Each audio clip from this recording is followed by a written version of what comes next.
তো 41 ডিগ্রি তাপমাত্রায় প্রায় 20 মিনিট পাত্রটি আমরা রোদে রাখার পরে ডিমটি দিয়েছিলাম। এখন আমরা ডিমটি পরিস্থিতিটা আপনাদের দেখাচ্ছি। ক্যামেরার সামনে আসো। আপনারা দেখতে পাচ্ছেন প্রচণ্ড 41 ডিগ্রি তাপমাত্রায় ডিমের রয়েছে অবস্থান। তো আমরা এখন এই ডিমটি প্রায় অর্ধেকের মতো ভাজা হয়ে গেছে নাকি? হ্যাঁ, অর্ধেকের মতো ভাজা কমপ্লিট হয়ে গেছে। তো আমরা এখন ডিমটা দেখবো আসলে পরিস্থিতিটা কী হয়। সাবধান, অনেক গরম। খাওয়ার মতো হবে?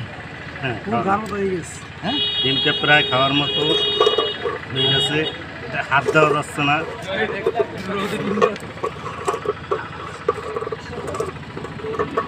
তো আপনারা দেখতে পাচ্ছেন 41 ডিগ্রি তাপমাত্রা দেখতে পাচ্ছেন। এই যে ডিমের অবস্থাটা, এটা প্রায় সিদ্ধ একেবারে হয়ে গেছে নাকি সাবিন?